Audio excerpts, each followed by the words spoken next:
This podcast was recorded on June 11th, 2017. By the time you hear this, things may have changed.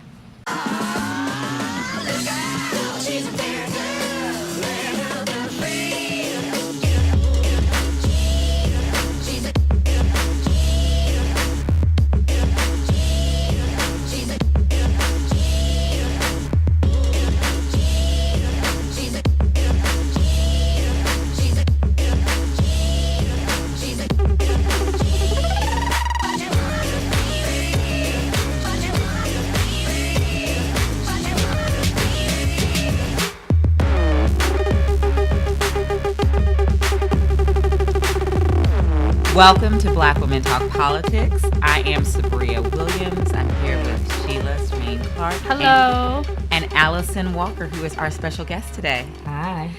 Okay, so we're going to say Happy Pride because this is DC Pride weekend. And then we're going to jump into something that's not really Pride. We're going to talk about Comey. The big news for this week. And right? And Lordy, what was the quote? Lordy, I hope there are tapes. Mm-hmm. We'll start with that. Because apparently there is something else besides the testimony. But we're going to go straight to word on the street. And our question was, what surprised you most about the Comey testimony? So what do you think? And that was what we were asking folks. And so here is what they said. So, what do you think was the most interesting or surprising part of the Comey testimony this week? The fact that there is something happening with Jeff Sessions that Comey feels like he could not say in an open forum. That he alluded to that bringing up information that he knew about Jeff Sessions around the Russia probe would be problematic to say in an open forum, which makes me think there's got to be something more there that we don't know. And so I'm just curious to see what's going to come out and how long it's going to take to come out. I feel that if you haven't felt that you've had to record any other sessions with any other presidents and you felt the need to record your session with Donald Trump, then there's absolutely a problem. So I think it's what was said was pretty like what everybody else is thinking. We're just waiting, right? So we're waiting to see and hear and find out what else is there. Because clearly we feel like, at least I feel like, there is something to these tapes. 45 are there tapes? tweeted you think there's tapes? Oh, it was just well, 45, made up? No, 45 tweeted this morning. He gets in his tweet. He's talking about Comey being very cowardly, and that he's under his skin. So there is something else. Okay. And I feel like Comey was smart, right? So he started to he didn't have tapes, but he had a written record of every meeting that he had with Trump because he knew it was crazy. Yeah. So that speaks volumes to. At least he's definitely prepared. He wasn't going to be played, right? No. He was like, I'm going to have my version of exactly what went down. Right, and and an immediate recollection of that. And he knew his audience. He knew who he was dealing with. He knew, I'm sure, that he was not, his life was going to, his life as FBI director was going to be short-lived under this president. Yeah, definitely. Because although I was a little surprised I was surprised that Trump fired him so fast, considering he was a major reason why I think he got elected. Absolutely. But you're fired because you don't go along. Comey seems to be, from what I understand, what I've been seeing, he's straight-laced, right? This is what it is. I'm going to talk about Hillary, yes, the week of the election, and it's going to be horrible. But I'm also not going to toe the line with Trump and his cronies once he is elected to the presidency. And so because he did the one act with Hillary, Trump believed, in my opinion, that he was going to toe the line and just be one of the boys. Right? So that didn't happen. And then he's gone. But he does what he does to anybody who doesn't agree with him. You are immediately gone. You can't even tweet about him as a regular citizen of the United States without being blocked unless you say something. If you say anything against him, he blocked 2 people this week for just tweeting against him. It's ridiculous. So what did you think? What did you think, though? Because there was so much that came in that testimony. First of all, it was really like the biggest soap opera, oh my goodness. right? It was Absolutely. huge. There were lines outside of bars in my neighborhood for like blocks and blocks. Just to watch it? Just to watch it. Yeah, it was crazy. I had my favorite, I had a lot of favorites this week, but my favorite article of the week was like this whole playlist to read his testimony by. And they had like Kendrick Lamar's like loyalty song was like the lead off, you know, and they had like Just the Two of Us was like another song. It was really funny. So, I mean, we could ask ourselves the same questions that we asked folks when we were out on the street. Like, what surprised you the most? What was the most interesting to you? Like, all right, so what do you think? Okay, Allison's our guest. So let's start with Allison. All right, Allison, what do you think? I actually have a very difficult time watching things as they play out. So I was really intrigued. I was sitting, I was watching, and then I just couldn't handle it. My issue is how often people deflect. I mean, it's from all across the board. Probably the most interesting part to me was the McCain. I was going to say. Oh, okay. Bizarre. Yeah, Bizarre, he got a lot of press how for he that. justified it, whether he was sleepy or what that was. In retrospect, I see him trying to really kind of make a distinction between what his approach was with Hillary versus what his approach was with Trump. But to me, it was hours. There was a lot of drama, and as much attention as Comey got, I know that Sessions and whoever else are back there signing things into place that really impact who we are as citizens and impact, for me, the people that we serve. And to me, it was a huge distraction. Right. Which his administration has been. I mean, since, the 20th, or even before, it's been one big smoke screen after another so that they can go, in the back corners, like you said, and do what they need to do. Yeah, I mean, I think that it is a distraction, and I think that's the thing that I feel like have to pay attention to the most, is because it's very easy to get caught up in all of the intrigue, and they're not going to impeach this man. No. You know what I mean? They're not going to impeach this man. And even as we talked about a couple weeks ago, even if he was to get impeached, that doesn't mean it's necessarily going to leave office. So I mean, all of this, so I do enjoy the conversation, and I do want to talk a little bit about what I found interesting. But at the end all be all, there are bills being passed, there's appointments being made, there are other types of bills or conversations that are happening to continue to disparage our community, to continue to attack those that have less than enough to survive.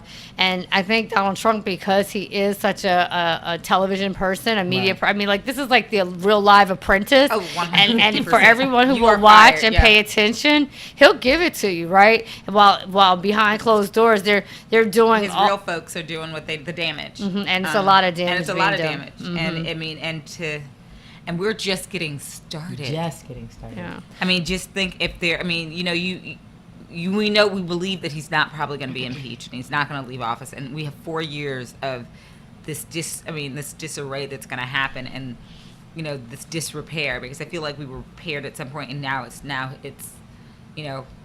so and Comey, while definitely being a distraction, it's real happening. This is real time. This is where we are, and I don't know. Well, we talked a lot about, so some of the things that he said that we knew already, like Donald Trump is a liar. Oh, yes. Like, we knew that. That was why he tweeted. That's where he got pissed. Trump 45 did, because he was called he felt, he took it personally that he was called a liar, but I mean, you're a liar. His person, like his assistant press, I can't get all these titles straight, but the Huckabee person, she was like, I can definitively say that Donald Trump is not a liar. Well, I can definitively say a lot of things. It doesn't mean, just because I am definite in saying what I think doesn't mean it's the truth. Right. It's an alternative truth. So, like, clearly Comey was clear. Dude's a liar. He's lied several times. So then he will lie. So we know that. I think the whole piece about the leaker piece, I mean, that was interesting. And, and in a way, like, I mean, I kind of had mixed feelings about that. I mean, clearly, I'm glad you first of all, I'm glad you took notes, dude. I mean, that's very, but the whole piece about him leaking his memo to his friend, like, I don't know why he said that.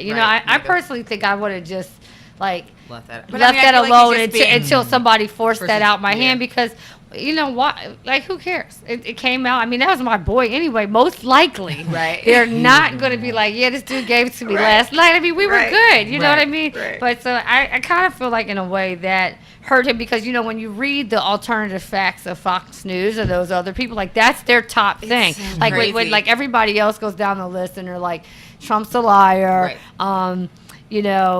They talk about Jeff Sessions. They talk about, definitively, The yes, reality, he thinks that right. Russian the Russia election, it was meddled in.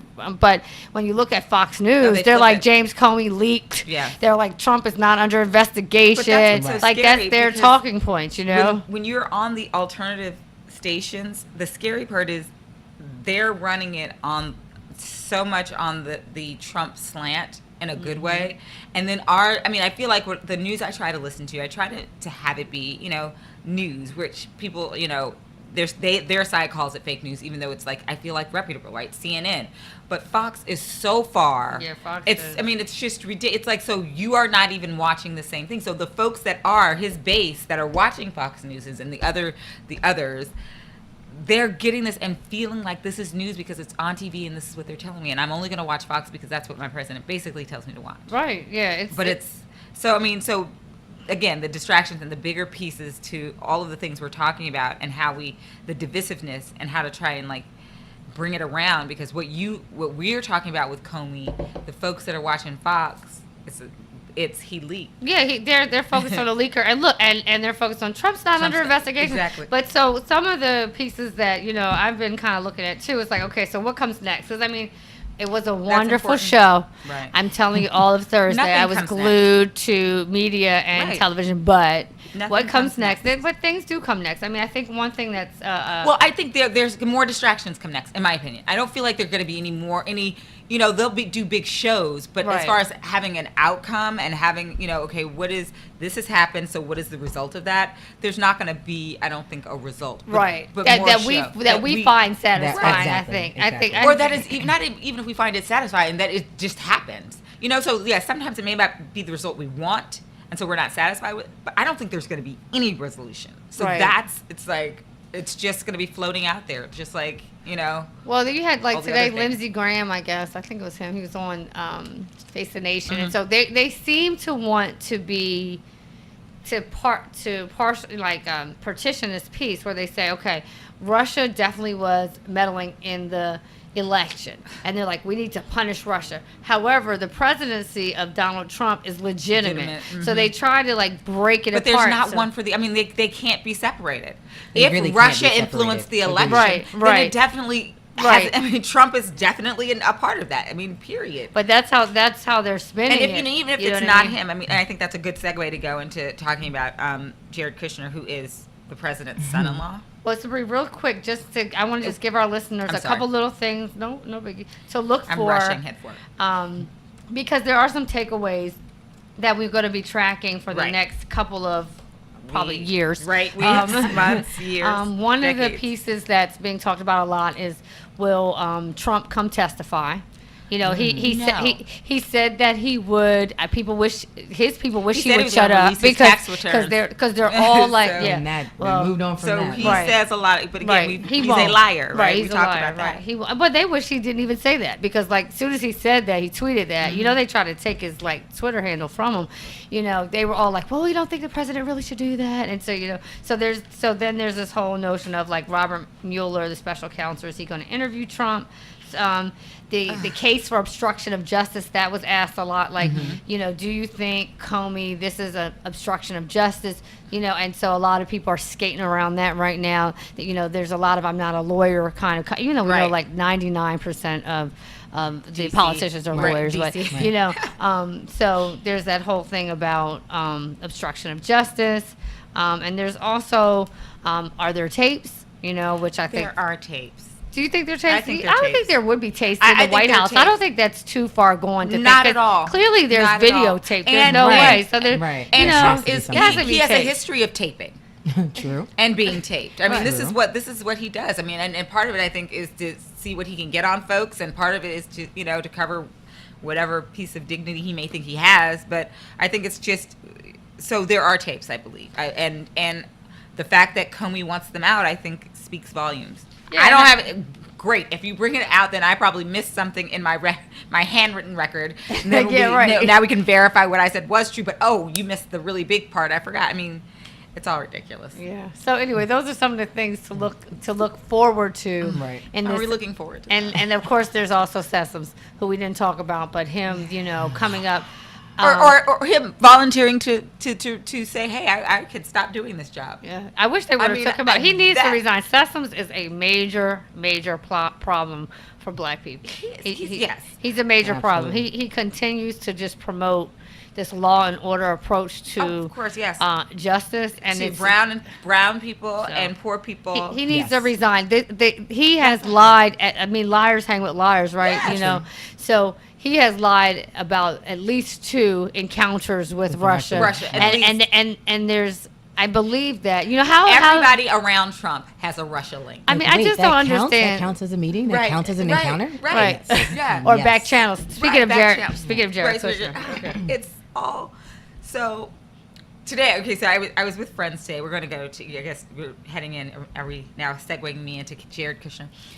I was meeting with friends today, and we were talking before I was meeting with these friends. And it was like Trump didn't know.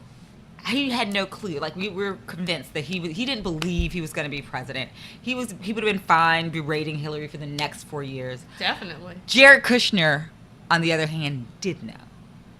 And maybe because he has some ties to Russia.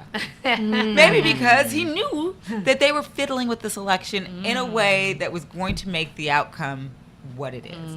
And so in the coming days, supposedly, hopefully, I don't know, there's an expected Senate Intelligence Committee who are asking to meet with Jared Kushner. And they're likely, if you don't know, the president's son-in-law, married to Ivanka.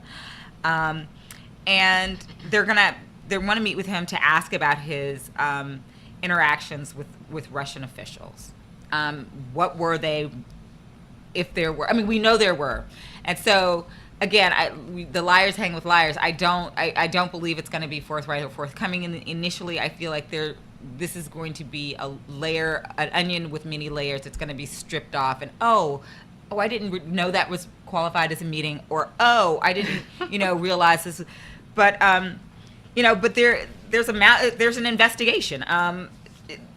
They want to know if Trump's campaign advisors colluded with the Russian government to influence 2016, which I don't think that anybody here can say. I think that's the one thing that both sides can agree on, that Russia did something. Yes. No matter what. So I think that is a start. There is a universal agreement. I feel like on that, so that is maybe a good start, that we can agree Russia is a problem. The thing about it is that they want to, constrain what for instance, like, they meddled in our elections, yet our president is still legitimate. Or, like, for instance, one of the things I also saw on the alternative press was, and Comey did say that, but he said, to his knowledge, they talked about were ballots miscast, or were any of the votes right. So, maybe all these people did vote for Trump after there was all of this, meddling and leaking and this and that, and the notion that there's some disdain for leakers now from the Trump administration is really funny. When he was like all for WikiLeaks,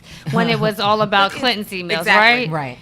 So it's just, Well, here's the only thing I have to say about Jared Kushner. First of all, we're in D.C., so, look, I need y'all, with all that money you have, to get your own parking garage or something. Stop taking parking from the people that have lived there for decades.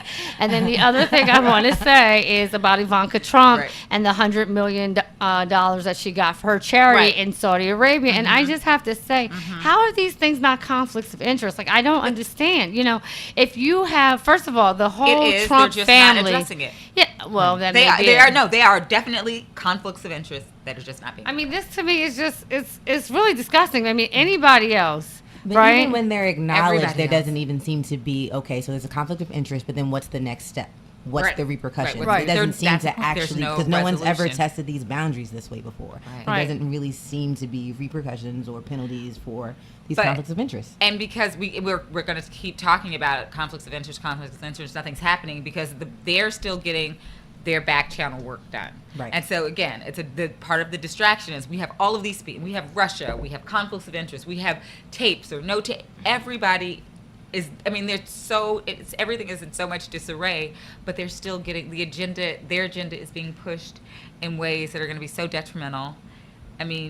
Well, that's exactly what our next piece is about, which is about there, well, in the midst of all this distraction, civil rights efforts or civil rights, which is a cornerstone for diversity for all communities, right? Yep. There's all this rollback on some critical civil rights pieces. So, the latest thing is that the Trump administration is planning to disband the Labor Department division, which is that is responsible for compliance, for making sure that there is diversity in hiring and in promotions for contractors. So the name of this office is called the Office of Federal Contract Compliance. And the Trump administration is proposing to roll that into the EEOC, or the Equal Employment Opportunity Commission. Now, from someone from the outside looking in, they would say, these agencies do the same thing. It's duplicative, but it's really not. They have separate missions, whereas the EEOC investigates civil rights complaints. And so they're an investigative body. When someone brings a complaint to them, the OFCCP audits contracts, so they're more proactive, looking at making sure that employees had equal opportunity, making sure it doesn't happen in the first place. Right. So they're a proactive body, and so the proposed budget cuts, would cut OFCCP by 16%. It would eliminate 130 full-time employees, while the other 470 would be absorbed into the EEOC. And basically, this is, of course, it's important because you have less people to investigate or to search for civil rights infractions, right, and discrimination, right? So if you're not looking and being out there and being proactive, it's going to happen without consequence. But the other piece that makes this so concerning is that this is not the first piece of civil rights legislation or efforts or offices that this administration in particular is trying to reduce the role. We have at EPA, for example, Environmental Protection Agency. Trump has proposed eliminating the Environmental Justice Program, which addresses pollution that poses health threats to minority communities. In the Education Department, there has been under President Trump's proposed the Education Department's Office of Civil Rights would see significant budget cuts in HUD, which is housing. They revoked their guidance to implement a rule ensuring that transgender people can stay in the same sex, and they can basically make a decision. I'm sorry, I'm fumbling on my words, but okay. As far as shelters are concerned, if you're a transgender person, you would be able to determine whether you stay in a male or a female shelter based on how you identify. And so HUD has now struck that down, which would mean if you're a male but you identify as a female and there's space in a female shelter, but not, they could say so you can't sleep, right. You can't have housing when you're living on the street. This is just the continued assault, again, on poor and brown. I mean, this is, so, and we are not his base. There's no reason for him to care or think about us at all. And the poor people that voted for him, they're his loyalists. They're, again, they're in that battered relationship, where, please, baby, please, I love you, but I'll slap you around a little bit, but then I come back and give you some flowers and it's okay. So those poor people, but for the brown people, we're like, whoa. He's not even checking for us. He knows we didn't vote for him, right? So this is why, and you're so scrupulous and so just without compassion that this is where you're gonna pick on the small guy, and that's what, again, our bully the president. And I mean, we've seen, like in DC, right? We've seen at least 5 separate incidents of nooses around the city. Yes. Yep. American. I think it was American that started after the African American woman became president of student union student body, and that's Smithsonian, and at the national, Smithsonian. And also in a home in Southeast DC, right. So I mean, that was as of about June 3rd or something like that, 5 incidents, right? So we have in DC, we're in the bubble, right? Just imagine if you were in Iowa, right? So there's this rise in this external presentation of hate. And then we have a president who basically has co-signed it by the rhetoric that he had on his campaign, and then by the people that he's placed in these different positions, going back to Jeff Sessions and his policies, going back to the voter integrity campaign. We just have indicator after indicator that protecting and ensuring equality is not a priority for this administration. Right. And so, going back to what you were saying about Russia and Comey, look, pay attention to that if you want. Right. But Right. you really need to be paying attention to The what's stuff that's happening right down the street. right, because you have to dig for this stuff too. That's the other thing that we were talking about here at home. No We were saying, listen, transparency. if you go to just and even the publications that we like, like the Washington Post, the New York, if you go on those, you will have to dig deep to see what they are really doing. Right. Because what they're showing, what they're putting out on Front Street is the foolishness and the buffoonery, right? Right. And so you won't know because, these things here are the things that were slid into the budget that they're not really talking about so that black folks and brown folks and women and folks who are from all different types of populations don't pay attention, and that's how they get it through. Right. But I think where he is manipulative also in that kind of brainwashing you're talking about from this like abusive relationship is that there's like a disconnect for people even understanding what like terrorism is or domestic Right, terrorism is or exactly, what that looks exactly. like or creating this idea or this image that it's, if it is a Muslim, this is what Right, they look like. And then I exactly. think those who may be ignorant to understanding that equate kind of all of us people of color in that. So then everything becomes a threat. Right. But the president, he doesn't acknowledge When we're at threatened. all, exactly, Right. when we're threatened. Right. Yep. Because when you become president, you become the president of the American people, period. Period. And so you have to acknowledge, like, the fact that all of these things have transpired and have not been acknowledged by not a single person No. on his team is definitely It is definitely a red flag and a concern for me. And in this city, like, in my role, like, I serve those who are underrepresented and marginalized, but I also will work with those who come from a completely different level of privilege that we are disconnected from in itself. So, like, I have training clients that voted Republican. I have one man that I work with who's 88 years old, and he voted for Donald Trump. Strong-willed. Lost family members as a result of this. But he did it from a very business-minded, very motivated by eliminating the traditional political realm. And I think even in our bubble, we forget that people like that also exist. And so when we look at the Trump supporters and we see them as, poor, disenfranchised, Right. and, think that they're different from the, our people of color who are poor and disenfranchised, when in reality they have more similarities than they do Absolutely. things that aren't in common. I think it's also those people who are in power, these people who also are friends. There's Jared Kushner has a lot of family and friends in this city. The Jewish absolutely. population in this city, they support him. 150%. They identify him like, oh yes, he's with Trump, but he was a Democrat Exactly. before.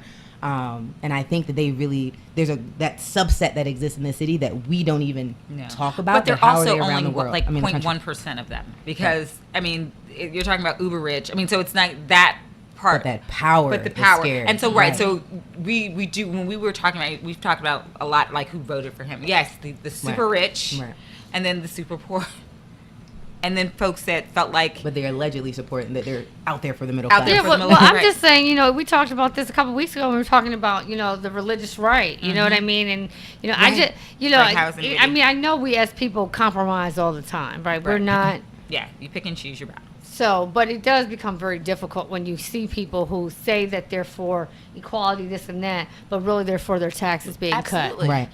Right. They're really about the green. You know what I Right. mean? And the green is more important than all this All of other this stuff. stuff, And yeah. it's disappointing, I think particularly because we wouldn't even be, yes, the green is important, but you have to you have to have some principles Yes, that you you stand for stand something on. or you'll fall for anything. Right. And that is Right. one of the best quotes ever. And, so another thing, that happened that's moving along, very swiftly actually is the Senate health care bill, and it's interesting because they're trying to, as some of the press said this week, ram it through. Right. But The they're Senate. losing support. They're losing some support to a certain level, I think. I don't know that. I think that they're going to, that was CNN today. That was actually one of the headlines. But conservatives say they're losing health care bill fight. So Well, there's two major things in the way I understand it. Is the Medicaid expansion Right. is a huge piece of it. Yep. And then there's the pre-existing conditions, Conditions, right? which So are those huge, are the yeah. two things. And then there's also this Planned Parenthood thing, right? So you have, well, first of all, there's the thing that I think they are, as you're saying, Sabrina, there's a lot of, because some people want it to be some stricter. pushback. And some people want it to be more flexible, right? yeah. And so I think having them get it all together before, and they want to get it together apparently before July the 4th, because they go on recess Recess again. again. And they're Another really vacation. concerned about, and then apparently they go on recess all August as a. right. But yeah, right I before saw that. the interesting thing I did see on Fox News today. I was like, wow, this is the first thing I've ever agreed with. The woman said, the American public is really tired of your work schedule. Right. You only have 36 days of work That's left it. before the. And I was like, you know what, Maria, whatever your name is, you got something right. I'm like. Because August, so you're just leaving. She said, well, you guys not go on vacation. So, but basically what they're trying to do is get it voted on before they have to go home to the town hall meetings. But Right. the thing that's so interesting about the way that they're trying to do this, so they have a committee, right? And so up until recently, I think they didn't have any women on the committee because I No, believe the they number didn't. was It 13, was, and now it's 14. 13 with one woman. So nice considering Planned Parenthood and abortion and all this other stuff. It's And part of pre-existing conditions, a lot of that is going to be pregnancy. yeah, so how kind of them to add a woman to the, So, they've been meeting on this, and basically the way that they're trying to do this is that they're trying to fast track it, implementing Senate Rule 14, and so this would allow them to skip the committee process. course it and would. so that means that by doing that, there would be no hearings on the bill. So it's a very, very, talking about back channel, closed right. door, Nobody knows about, non-transparent. right. So they're trying to whip this up in a room. They do say they're going to wait for the CBO score to come out, and then they're going to vote on it. So there'll be no hearings. And so really, one of the Democrats was talking this morning, said, listen, when we did this thing, we respected you enough Right, to to give you allow you to have an opportunity to review it and provide feedback. But they are focused on getting a win. So one of the... Which has been, I think that's what the conservatives, that's where we have been since when Trump got the bid, is that they're focused on the win no matter what. Right. So even if it means we're having a vagina grabbing woman in office, then that's what it is. Well, they For the need 50 votes, right? And so I think they have 52 if all of their members the vote. members. So the question is, which member will defect? And how do we try to identify those persons? And so That's a they're good question. I So mean, they're that's talking huge. about really trying to understand what the motivation is for different people. Another piece of what the conversation was about said the Democrats need to do any and everything to delay, Right. Okay. because what we really want is for them to have to go into recess before they have the vote, so they can go to the town hall, so And then have everybody's everything. constituents could be like, Right. this sucks, and we Right. will hold you responsible. But are they even doing the town halls? Because some of them have decided, I'm just not going to do them. Or they don't show up. Or they and don't then- show up, right? So, but I feel like there are some that even if they don't, even they know that their constituents, they know who their audience is, right? They know that I cannot vote on this without it being detrimental to my position, as a senator. I mean, that's important. I mean, so I'm hoping that, obviously we hope that they don't get the votes, but I'm hoping that some of these people stand up and realize that they need to go ahead and do the right thing instead of winning. All right, so you've heard her voice. Now we're going to introduce her formally. Alison Walker is our special guest. Thank you for joining us. Thank you for having me. She is fittobalance.com is her website, and she's going to let us know and tell us a little bit about what Fit to Balance is. And the website is FIT2BALANCE.com. So we want to know what tell us a little bit about your work and how it impacts women and communities of color, because we are women and we're in communities of color.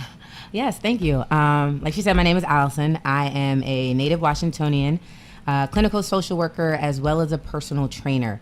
And so my role as a clinical social worker has evolved. And to me, my mission through Fit to Balance is to treat health and wellness as a social justice issue. And so my primary population I serve as a social worker are those women and children impacted by HIV. Many of the women are HIV positive, their children are not. And so in my role, in one of my contract positions, what Fit to Balance has done is really worked on identifying, what the needs are outside of traditional case management, and that we focus on healthy eating, exercise, how that changes some mental health issues, we really focus on identifying the social stressors from a trauma-informed perspective. And so I understand that a lot of the problem behaviors, including being diagnosed with HIV, dealing with the depression, dealing with the mental health issues, all are outcome of many of the trauma histories that our families have dealt with. And so part of my role is breaking the cycle of trauma by letting people know they are traumatized, Right. what those traumas are, having them face them, Right. but then at the same time, make that clear to their children and have the children break that cycle as well. So we do a lot of wellness activities it could be just something as simple as exposure, having them see parts of the city that they don't feel they have access to, but also through physical activity. So everyone that I serve has a wellness goal, a fitness goal, outside of just having a behavior goal. And so in that, I also teach classes for a nonprofit organization to other social workers around HIV, domestic minor sex trafficking, and approaches to social work practice. And then I train clients privately through Fit to Balance. So I am all over the city. I see literally northeast, southeast, southwest, northwest, all in one day. You're doing mind and body. Mind and body. Awesome. Yeah. Awesome. Well, Alison, in reference to some of the special populations that you serve, how crucial in your experience is Medicaid to help them sustain and afford their health care? Medicaid is absolutely critical. Every person I serve lives below the poverty line. And the families that I serve, their primary insurance is Medicaid. Some of them have kind of dual coverage where they have Medicaid and some partial Medicare coverage. But all the children I serve, they on CHIP, the Children Health Insurance Program. And so they rely on Medicaid to get all of their services. So their HIV-related services, basic primary care, as well as mental health services. So it's critical. And we've known since the ACA has been in place, more people have gotten on Medicaid than ever before. And so the threat now is the threat of cutting $2.1 trillion over the next 10 years with this proposed healthcare plan. And to me, there's certain things. So like, I'm dealing with those who are HIV positive. In order to survive or to live, we know that it's a manageable illness now, but you have to take your medication every day. You have to be able to get that medication. You have to be able to get that medication every day. And in DC, our people get if you're on Medicaid, you can get it through ADAP. So you have, almost guaranteed coverage. To live in the city, it's a privilege in reference to being HIV positive. But if any of that was stripped, if you really look at how medication is broken down, it's about $1,800 a month to get your HIV medication. So even if there was a cut that said, we're going to cut $500 a month, so, we're going to cover $1,300. To them, that looks great. We're covering $1,300 of your medication. But for families who get $933 a month, to say that you have to pay an out-of-pocket expense of $500 is absolutely ridiculous. Devastating. It's absolutely ridiculous. It's really the difference between life and death, It's really. literally the difference between life and death. And so I see it as this. If that's the route our federal government takes and HIV medication or medication coverage gets cut, to me, that's genocide. You're making a conscious choice to say that we are cutting medication that people need to survive. Wow, that's crazy. You know what I mean? And there's no other way to put it. Yeah. Because it's the same way we fought as DC residents to say that if I go 12 miles over the speed limit, you can't give me a $150 ticket. Because that may be the difference between me being homeless and not homeless. Yeah. That money matters. And so we have to really be conscious of, these distractions or really and pay attention to what's being passed, what their strategies are. The thought of them doing this behind a closed door blows my mind. But part of it is giving the people we serve their power back. Yeah. And so what I do is I'm constantly talking about this, and my clients are aware, and they're trying to strategize on, if this happens, what do we do? My kid is turning 18, what do we do? How do we make sure that people stay covered? And it's not just the insurance piece, it's the housing piece. We have two threatening things happening in our city that are going to genuinely impact stability. And with that comes, efforts. And I see with the Medicaid piece, we have, this is the threat to coverage.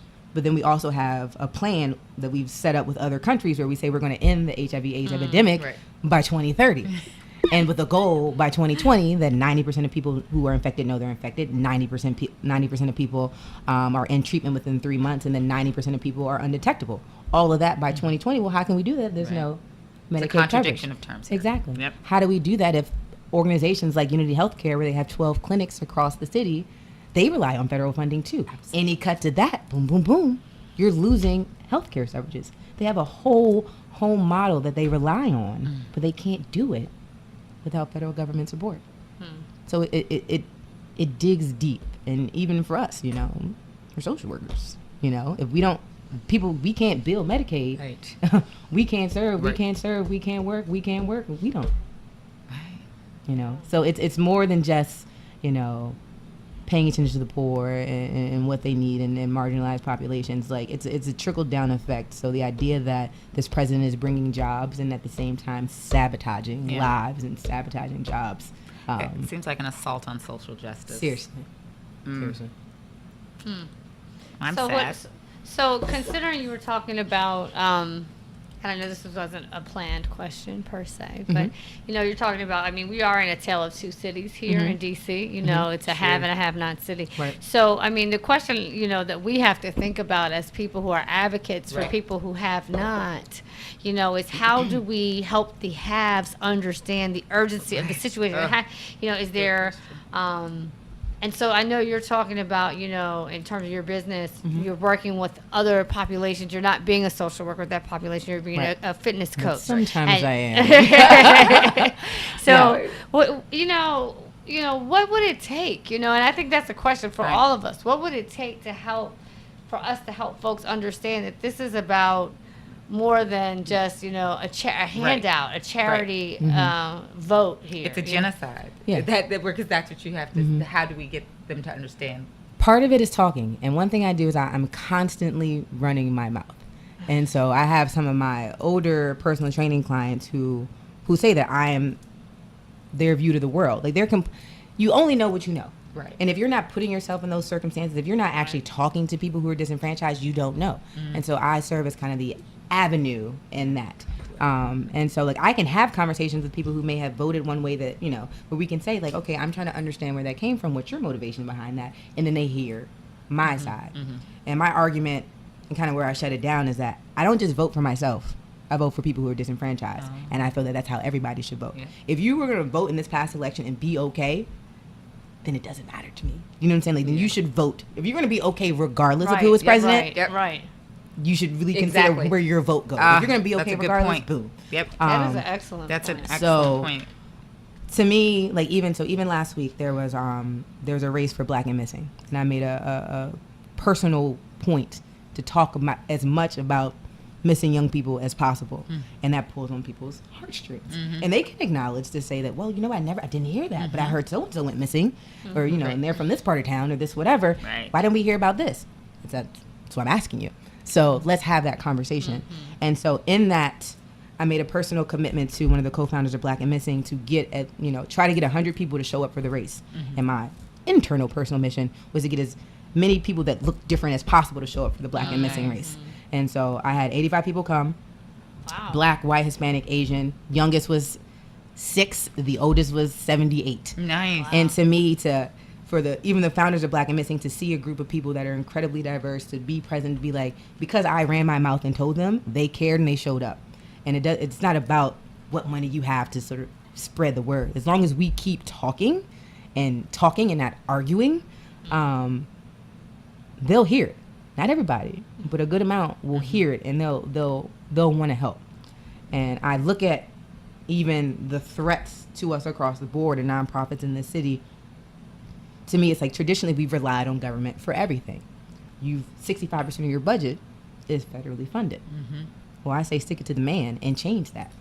If we know that this 1% or whatever in the city is incredibly high, if we can pull on their heartstrings to say, you know, let's get a supreme fundraiser and I can get $100,000 from this 1% in the city, that matters, instead of relying on a high percentage of your funding to come from the federal government. So to me, there are ways to strategize and kind of be like, this is what you're threatening to do to us, but we're amped, we're prepared. Right. And looking outside of traditional grants and look more towards like the Bill and Melinda Gates kind of grants that allow you to give that flexibility, that are really community focused and don't really stick to your, well, you said this was your outcome and this is what we expect you to do. Right. It's more of a, we want to see you serve the community and make any adjustments necessary as you do that. So.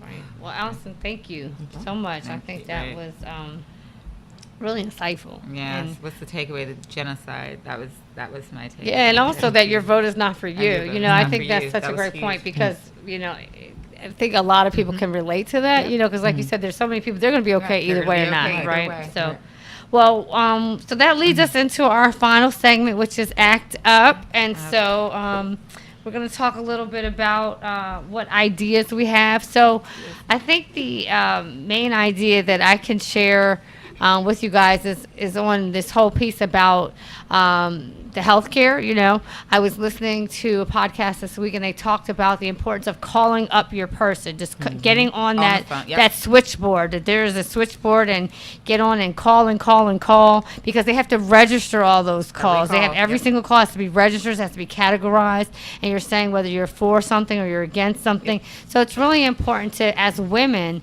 it's really important to say that we're paying attention, that this health care bill that's coming from the Senate needs to be responsive. It needs to not marginalize women, and needs to not take away women's voice.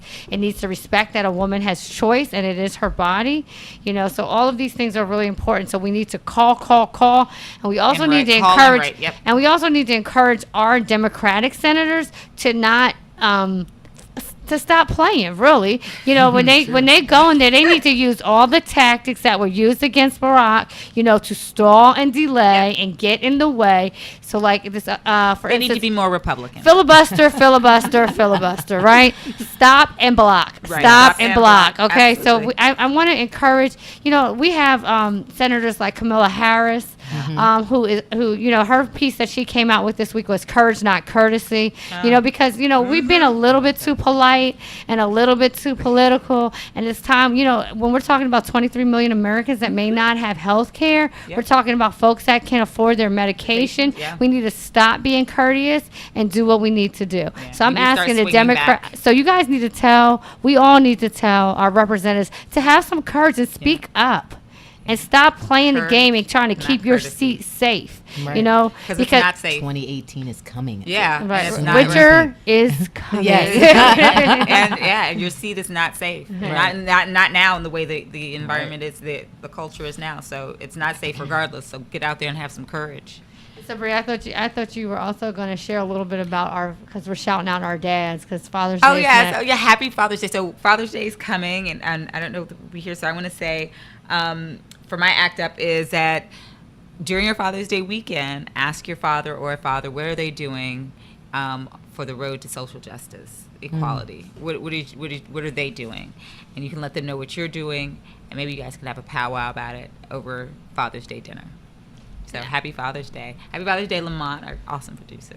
Happy Father's Day, Daddy. Also to William Strait. Woo. Right, Martin, Jamal Abdul-Kabir, and Grant, the person that I guess I made a father.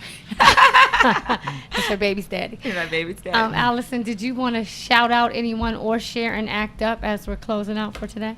Oh, wow. I am actually a product of adoption and don't have a father, but there are men in my life who have been great fathers to me. So shout out my Uncle Cleve for being the male role model of my life. Ooh, Uncle Cleve. Just in terms of Act Up, I like the idea of calling. I think as a DC resident, I think sometimes we feel powerless in this. And so trying to figure out ways and strategies. There are actually really great websites that, like, if you just Google how can I help as a DC resident, really take some effort to figure out what it is you can do to make the calls or to do the letters to make your impact known. Absolutely. Well, on behalf of Black Women Talk Politics, I think it's a wrap, and we'll see you next time. Take care.